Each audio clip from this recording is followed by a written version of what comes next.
How did you guys recover down 3-0 to score, frankly, on your next 3 shots and get yourselves back in this game? Just stuck with the game plan. You know, I've mentioned it every time I get up here how it's cliche to say, but every cliche is kind of what wins you hockey games in this second half of the year and going into playoffs. And that's what we did. We stuck with what works and battled back and ran away with it.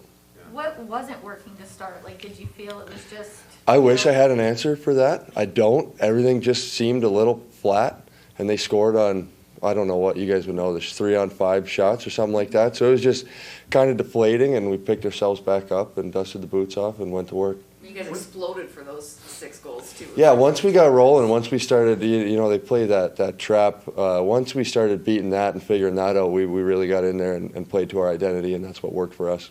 In San Jose, you played with really good quality offensive defensemen like Carlson and Burns. Where does Spurgeon rank on that, and why do you think your style sort of complements these offensive guys? Gosh, where does Spurge fit? Spurge is a highly skilled player, but he's a little more simple than those guys, I would say. Those two being Norris Trophy defensemen, they got a long leash, and it's because they were so good at the game for so long and still are.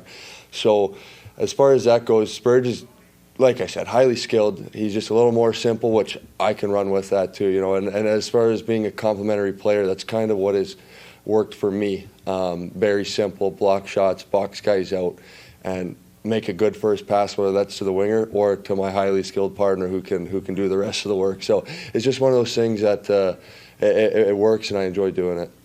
How excited right now are you just sort of for this lifeline to get in the playoffs? I mean, it had to be a long couple of years in San Jose losing, and then for you to come here on a team that barely has lost since you've been here. Yeah, no, it's been quite a whirlwind, honestly. I couldn't have asked for anything better. You know, trade deadline morning when you wake up and get a phone call at 8:30, you're not sure. The grass is always greener, how things are going to work out, and I've called my parents every 48 hours here saying this is some of the most fun I've ever had playing hockey, so I couldn't be happier.